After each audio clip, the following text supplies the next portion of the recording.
board, and we will have Professor Bograd begin. So hi, my name is Marina Bograd, and I work at Mass Bay Community College, and I'm the engineering department chair. And this event is supported by this NCAIST project. And so I want to give you like a brief overview of the NCAIST project and what it is. It is a multi-state initiative. And so the states that are involved is Massachusetts, New York, and Pennsylvania. And there are 4-year and community colleges that are involved in this. For the community college perspective, especially for Massachusetts, what we really want is for students to get exposure to this new semiconductor manufacturing industry and some of the tools that are being used, and get interested in like photonics and semiconductor industry. And so with that, there's 3 community colleges in Massachusetts: North Shore Community College, Mass Bay Community College, and Springfield Technical Community College, that partnered up with Stonehill, WNE, and MIT, where this particular equipment resides. And this provides opportunity for students to go to those labs and get exposure to the equipment and get exposure to the knowledge. And so we can send 5 to 6 students annually to like through the life of this grant annually. So for those of you who've already been there, great. And that's who we're going to hear from. For those of you who might be interested in doing this next year, I hope you get interested. And there are a few folks here on the call that are part of this initiative. And so like maybe you guys can wave. So Amy, Mary Beth, and Anu, Dr. Agarwal, are all folks that you will see as part of this initiative. And Amy's from Springfield Technical, and Mary Beth is from North Shore, and Dr. Ackerwald's from MIT. And guys, if I missed anything, please chime in. Could I just jump in for 10 seconds? Oh, I'm sorry if I'm speaking over Of course. someone. No, Thank you so much. I just wanted to jump in really quickly and just thank everybody for being here, and just to share my the way that I'm involved is I am here as an evaluator. I am a professor of education at Springfield Technical, and so what I'm going to be doing, excuse me, is after your experience today and possibly subsequent experiences, just putting that survey in that is hopefully going to help me gain understanding about your perceptions, your experiences. And so as Marina mentioned earlier, I'd be very grateful if you stayed on for just a couple of minutes after the event to fill out that survey. So I just wanted to give a little context about what you might see me putting in the chat. So thank you and welcome. excellent. Thank you, Amy. And that actually reminded me to put the survey actually in the chat. So thank you. So we can start with our panel, and I'll just call out each panelist as we start to, if everyone would put themselves on mute, that would be helpful. I can try to do it from here, but I think it's Wyatt. Maybe that's the only one.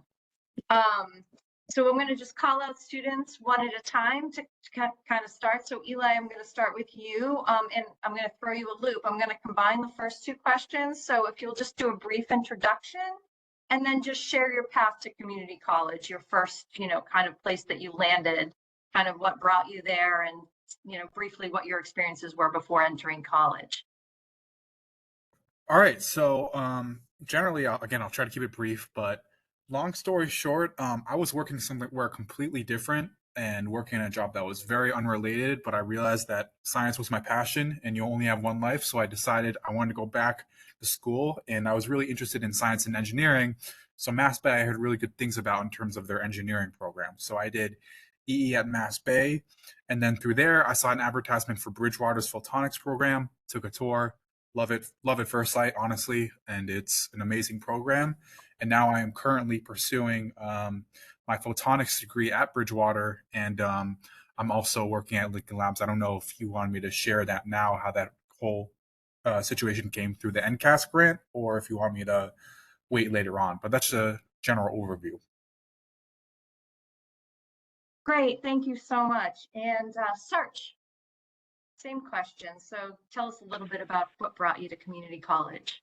Hello, my name is Serge. Currently attending North Shore Community College. At first I was at my high school was a vocational technical institute.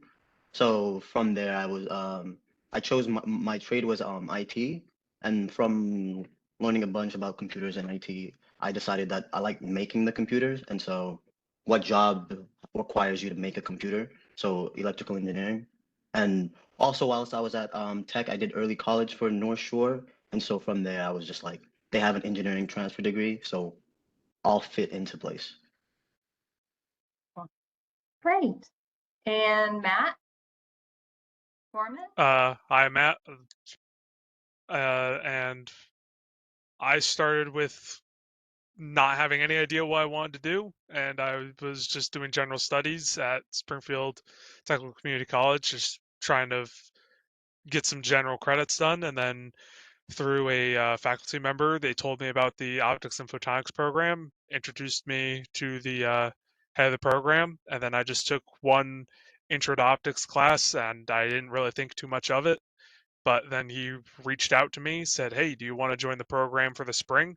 And since I didn't really have any other option, I was like, sure, why not? And then after I started taking more of it, fell in love with it, found out lasers are pretty cool, and then I just stuck with it ever since. Great, thank you. And Aiden? Hi, I'm Aiden Butler, and I graduated from Springfield Technical Community College with an associate's in optics. And originally I started there as a general studies. The story is going to sound familiar.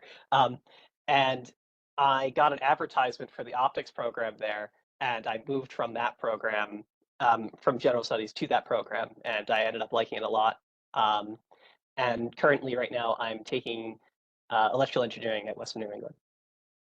Excellent. Great. Thank you so much. So as we know, the NCAIST experience across colleges are a little bit different. So I want everyone to kind of explain a little bit about what their experience with NCAIST was, and tell us the details of how you interacted with the program and what you did as part of the program. So I think we'll just go in order again. So Eli, you're up. So basically, I think how it works is you submit an application and your transcript and your resume, and then it gets submitted to, I think, a bunch of different companies that are part of the program. And then Lincoln Labs reached out to me, and I had an interview. Naturally, I didn't think I was going to get it, so that was a huge surprise, but I ended up getting it, and then the rest was, history in that sense. But I actually want to take the time, I know we might mention this later, but I want to give a huge shout out to Dr. Agarwal, because I had the opportunity to be involved in some amazing trainings in silicon photonics that she was a major part in developing. There was one co-hosted by Bridgewater and MIT, the Silicon Photonics Bootcamp. And that was extremely helpful in terms of really giving a great overview of the industry, everything from packaging and sustainability and getting some hands-on experimental experience. So that training really helped. I know we might touch on that later, but I just wanted to give that shout out now because she does an amazing job of really just getting into and explaining so many different parts of the industry. And yeah, that really was a major help to me.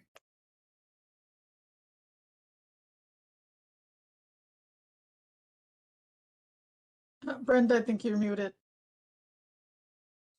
My goodness. Eli, as part of your program at Mass Bay, you went through that training with MIT. A lot of the other students did it kind of with the program, but you had done it previously, but all of our students went through that program, correct? Can you just describe the training a teeny bit, just because it'd be good for students to know? So basically the training that I went through, it was really a mix of, you would spend, the first few days, you would go through different lectures, really giving you a broad overview of both a lot of the underlying theory behind photonics, how photonics works generally, why it's important as an alternative to, say, traditional electronic circuits, and then a lot of different areas, again, sustainability and packaging. And then we'd actually get some hands-on experience on the subsequent days doing different experiments, for example, working with the die bonder, which is this tool for packaging chips, or getting experience working with different types of lasers like the Chromacity, which is at Bridgewater, or the Mabley fiber coupling system. So it was a really great mix of starting off learning about the industry, getting a bit into the theory, and then getting some actual hands-on experience. And all that was, it's really helpful even right now, giving a really good overview in terms of so much of what we covered is directly relevant to the classes I'm taking. And so, yeah, I think not only was it helpful for the NCAIST, but even just setting up the overall context for the photonics program at Bridgewater, because everything is all related.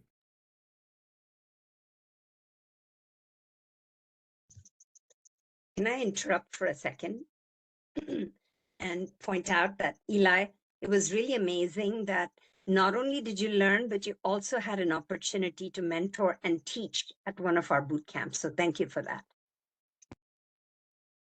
Yeah, no, but it was an amazing experience overall, and I'm very grateful to Dr. Agrawal and also Dr. Sunner, who was part of that program as well, for giving the opportunity to be involved with that. So yeah, no, I'm incredibly grateful for the opportunity. It was really amazing. Great. And Eli, just explain a little bit what you do at Lincoln Labs. So basically what I do is I develop I work in the field of, I guess you could call it experimental automation. So I'm working on developing programming scripts and software programs that can automate a lot of their experimental setups. So if you have different pieces of equipment, say a laser, a photodetector, normally things you might have to do manually, for example, running a sweep of a laser, you can actually automate with different programs. And that can really let you focus more on data analysis and data collection and enable you to collect a lot more data in a way that's really efficient and also gives the person running the experiment more flexibility. So that's really what I do. It's kind of the intersection of software programming and interacting with different instruments that are involved in the experiments that they run over there. Wonderful. Thank you, Eli. That's great. In Search, tell us a little bit about your NCAIST experience as you had it. Oh, you're on mute, I think. Hello? Yep. Okay. My NCAIST experience was a microelectronics workshop through Eastern College. So it was essentially a training on how you would make a photodetector. So we started off with the sample. We would check the sample, and we check the sample. Then using a wire bond, then we'd wire bond it to the circuit board. And then after that, we would use a FTIR to check to see if it was working correctly. Great. And what was the outcome of that project? Did you present it anywhere or? No, we didn't present it. It was a pretty short experience, which is cheap. But we did learn a lot on just, I guess, applying what I had learned in like physics 3 to like electronics. So essentially using a light to generate a current, which is pretty cool. And using all the tools to make the part was also pretty interesting. First time I had ever done it. So Great. Thank you. And Matt.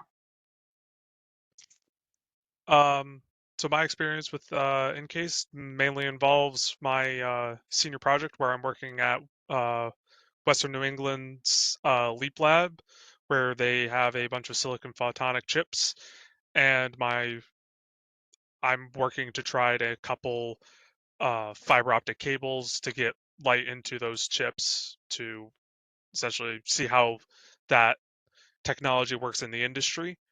And then a lot of tools that I get to play around with and trying to do it properly. And namely, what I'm focusing on is polarization dependent loss, of how the polarization of the light can impact loss and other variables of transmitting light into these chips.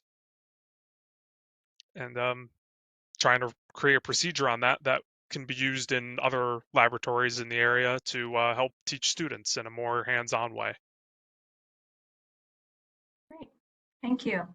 And Aiden, I know you kind of have a unique experience with NCAIST because you might be using the lab eventually for your capstone or your upcoming capstone.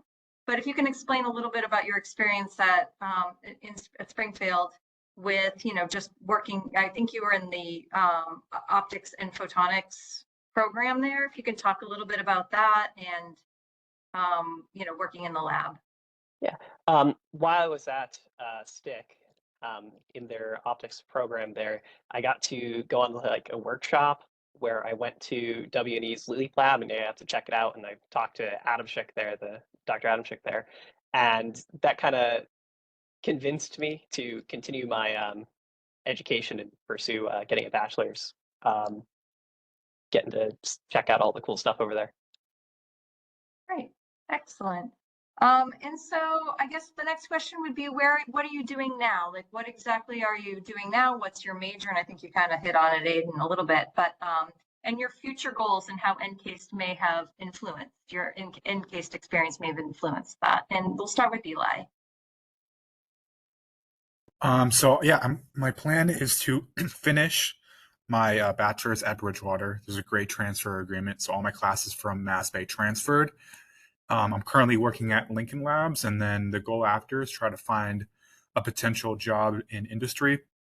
I think I'm really interested in, again, this intersection between writing programs that can automate a lot of the experiments and give you more flexibility. And the really cool thing I think about being at Bridgewater and Lincoln Labs is I call it a symbiotic relationship, because I'm taking what I learned at Lincoln Labs and I'm able to apply it to some of the research I'm doing at Bridgewater. And I'm also taking some of the knowledge from the classes I'm learning at Bridgewater and applying it to Lincoln Labs. So I think that's really cool.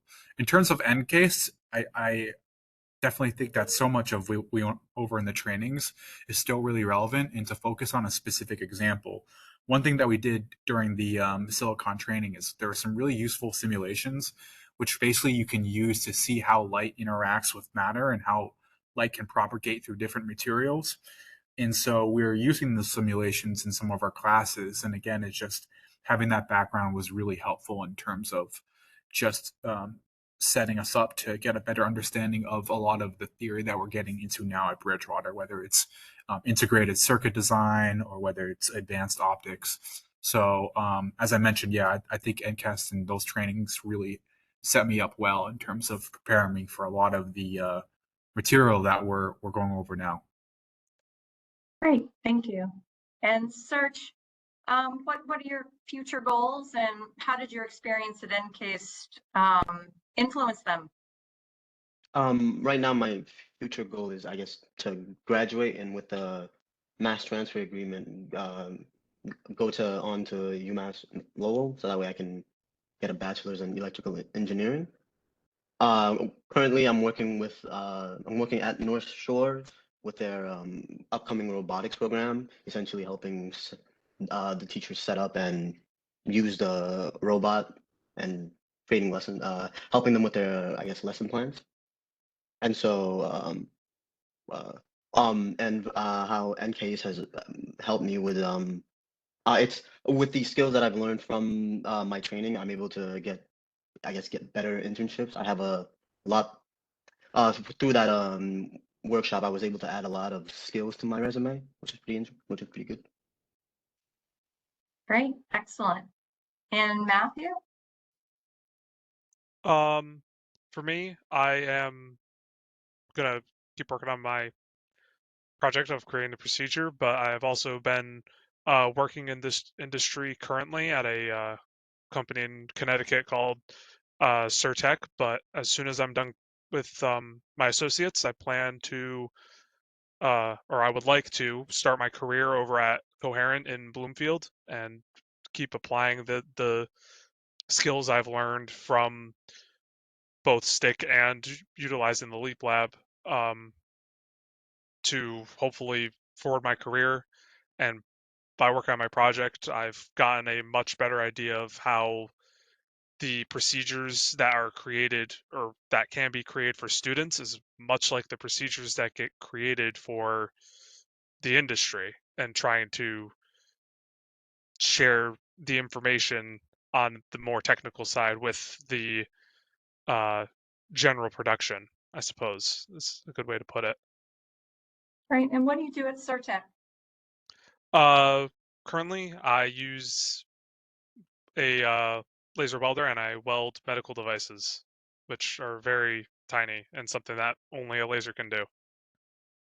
Wow, okay. And then what program did you want to transfer to? Did you say transfer or to a Originally, I was planning on going to Western New England, but I feel like I just want to get right into the thick of it, see if it's as interesting as it seems in theory. So, and what position would you be going for at that? I forget the name of the company, O'Haran? Coherent, Coherent. it would be a test technician. So I get to essentially build the lasers from the ground up and make sure that they work, that they're correct. So it's a lot of the theory that I'm learning now can come into practice. Excellent, great, thank you. And Aiden, you've already done the transferring, but what are you thinking about for the future?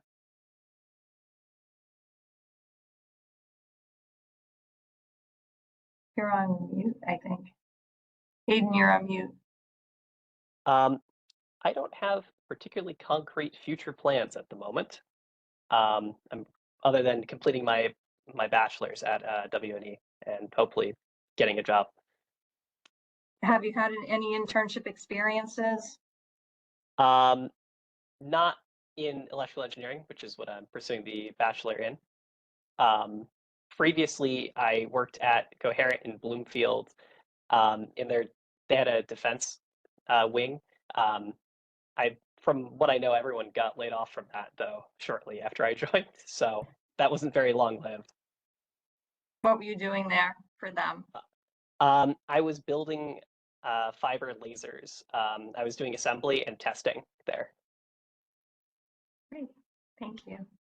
Okay, so, I think you've all had obviously unique experiences and some of you have had the opportunity to finish your associate degree and transfer and all of that. Any advice that you would give students now just starting out or starting their program or considering taking part in the NCAIST program? Any just advice that you would give them? So Eli, I'll let you go first again. I think in terms of getting internships, definitely look into the type of skills that employers are looking for. And I can really be specific in terms of my experience at Lincoln Labs. I think one of the reasons why I ended up getting that internship is because they were looking for people with experience programming in Python, because they didn't have a lot of people that necessarily knew that language well. And I think that helped me secure that internship there, and that served me very well in what I'm doing there now. So, take a search and see from employers, if you have an industry you want to go in, what are the specific skills that they might be looking for, whether it's software skills, testing. I think that if you can cultivate that in addition to your studies at whatever school you are, that'll, I think, give you a leg up.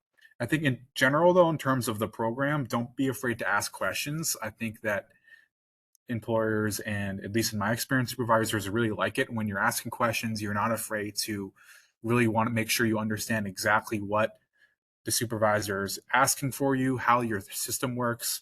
And I think a good supervisor will understand that it's better to take the time to really explain exactly what's going on in terms of what you need to do and how everything works. And so I think just it also shows a general interest and engagement in the work you're doing. So from that perspective, yeah, just don't be afraid to just, if there's something you don't understand, there's so many times when I would just keep asking questions, and I wasn't worried if they were stupid questions. It was just because, again, I was lucky that I had people that were willing to take the time to really explain these things to me. And yeah, I think ultimately I'm better off for it. Great advice. In search. Oh, I think you might. Oh, my thing is, what my advice is, don't use tools that make it so that you're not thinking about what you're doing. So a great example is like AI tools. Using them to like solve your problems or anything is generally not good, since you're not using your brain to think about what it is that you're doing. So if you don't know if the robot's wrong, if you don't know how the robot could be wrong, then you'll never, understand what it is that you're doing. So. Great. And Matt? My advice is kind of just go for it. It's kind of sounds cheesy, but a lot of things you're not going to really get anywhere if you just don't take the chance and you don't just go for it, because that's what I'm learning now. Is originally, like, I had the opportunity to do Lincoln Labs, but I thought, oh, there's always later, but later never came around, and later is now, and then now I'm finally realizing just go for it, and that's why I'm where I am now. So Excellent. Great. And Aiden? Oh, yeah. I think the advice I could give is don't just apply randomly to places. Like, don't go on to just like a job form and just click apply, apply, apply without thinking about what you're applying to and how you could have tailored your resume to it and what you want out of these places. I did a lot of that early on and didn't have a lot of success, understandably. So yeah, that would be my advice. Great. Okay. Well, that finishes the prepared questions that we have, so we can definitely open it up to student Q&A. Thank you so much to our panelists. Just great to hear about your experiences and how different they were and the different paths you're taking, but all very successful. So that's great to hear. So any questions from our students that we have here? You can enter it in the chat. You can unmute yourself. About the program.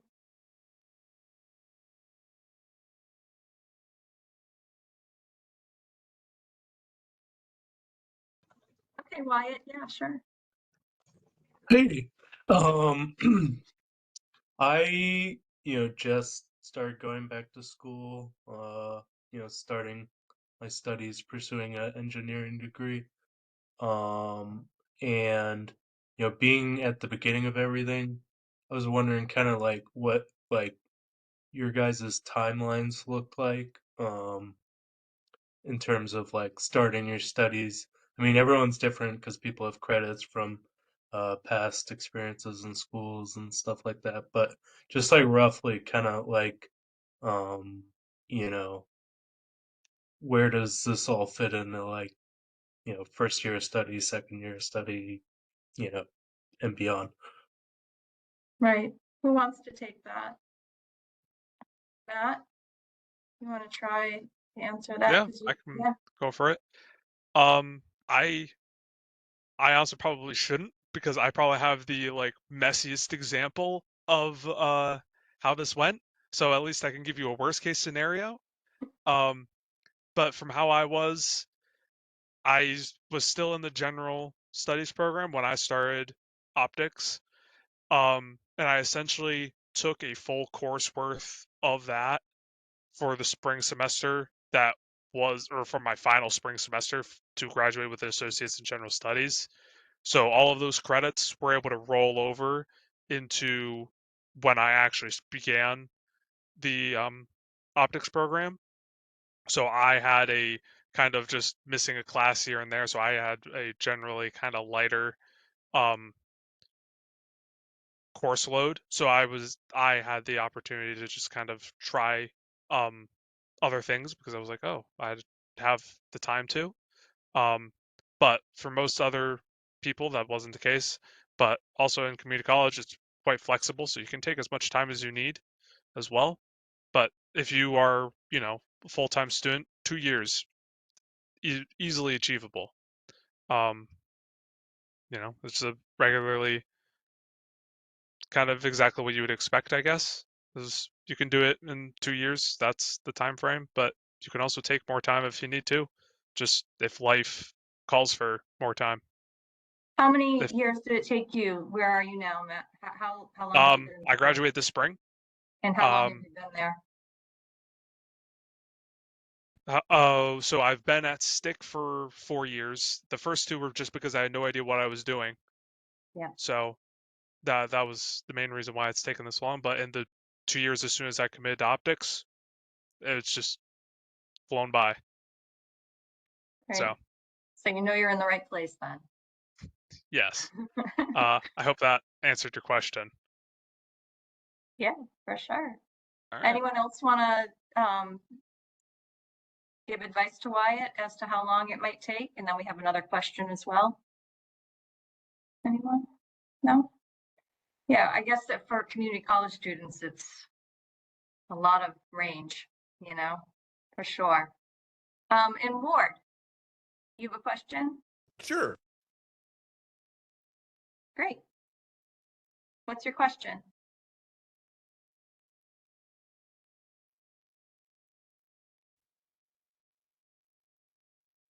Oh, maybe Ward doesn't have a question. I thought he did. We might have lost his sound. Yeah. Anyone else have any questions for our panelists?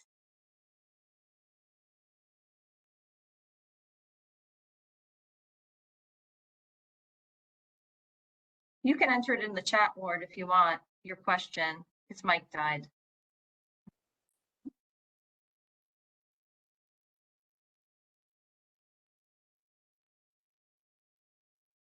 Maybe we'll wait for While we're waiting for Word, I have a question that usually to all my graduates. If you knew then what you know now, what would you do anything differently or the same, or like anything that you want folks to know ahead of time that would help them?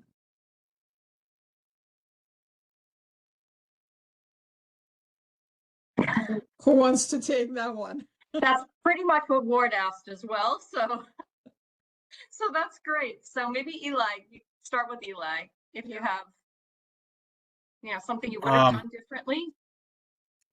Well, things are, I mean, I have to say things are working well. So I mean, I think one thing I would say is when going at least into the photonics program, I think really being prepared for the math. I know that's kind of a much more specific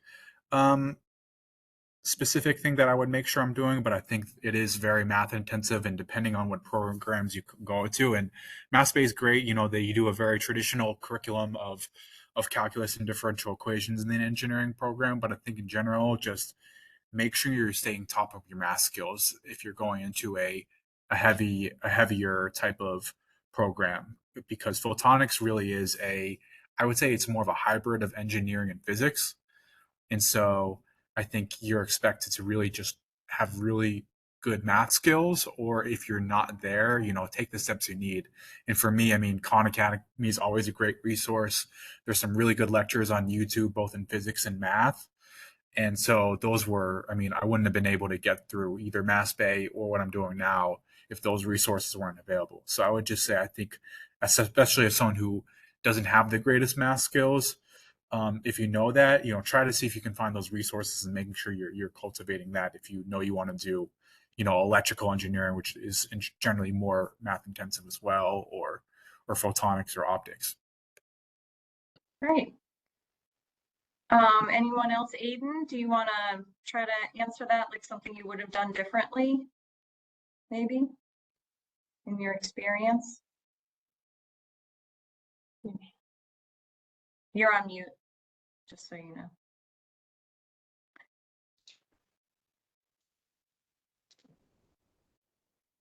Still on mute. Oh, there you are. Oh. You weren't on. I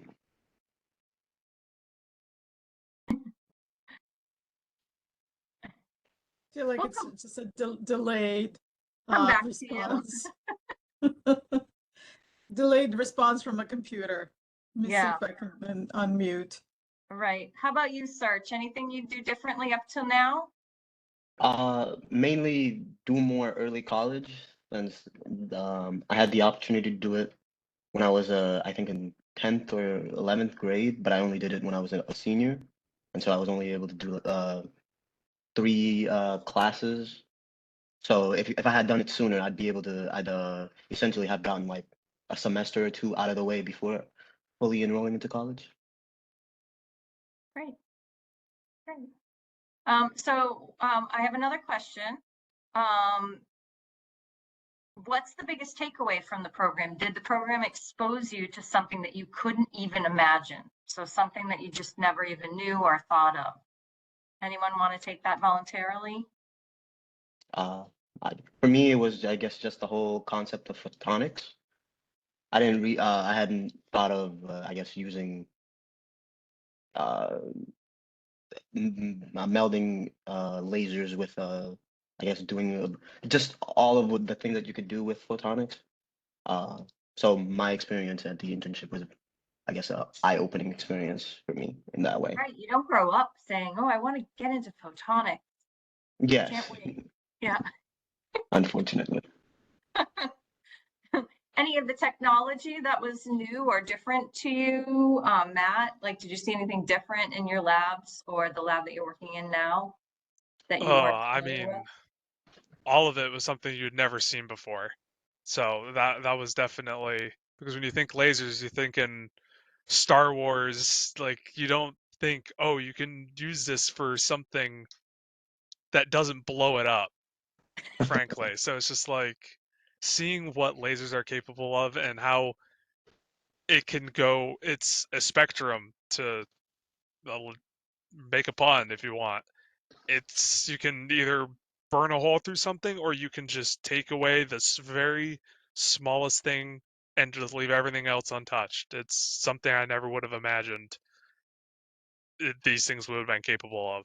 So it's just, yeah, and like Brenda said, you never think, oh, I want to grow up and study photonics.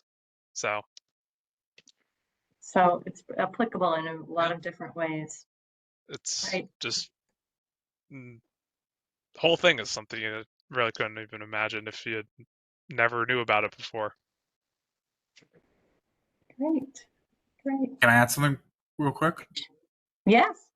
One misconception I had, I mean, when I first heard the word photonics, I associated with something that it sounds very specialized. It sounds like a very specific thing. But then when you actually take these trainings or you work somewhere, you realize how big of a universe it is, in the sense that there are so many parts of the whole process, whether it's semiconductor fabrication to testing to simulations. I mean, you can spend your lifetime just working in one of these areas. And so, again, for me, I hear these words like optics and photonics. I think, wow, this is very specific. But then when you're actually exposed and you learn about these different areas, like you go into a clean room where you learn about fabrication or packaging, there are people that just spend their entire careers in these specific areas, and you realize how much bigger, at least for me, the area is, and how much really exciting research there is and developments in all these different areas. So I think that was a misconception. So one of the really big takeaways for me is it sounds very specific, but you realize there are so many opportunities to get involved in different areas. And because it's really cutting edge in many ways, it's very exciting in that regard. Great. Thank you. Any other questions for our panelists? We're coming up at 1:15. So anyone else have any questions?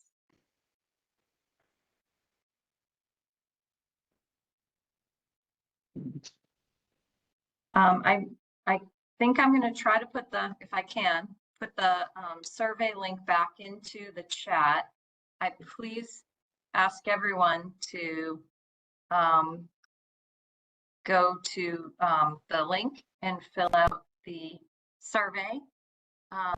You can just copy and paste it now, or you can click on it and bring up the window and then complete it for us. That would be super. So I don't know, Marina, do you have anything else to say before we leave, besides thank you to our panelists so much? So fun to listen to you. I loved meeting each and every one of you. So wonderful. I love it. We're very grateful for your time and sharing all this. And I think we could probably stop the recording at this point, but we will be sharing the recording with everybody.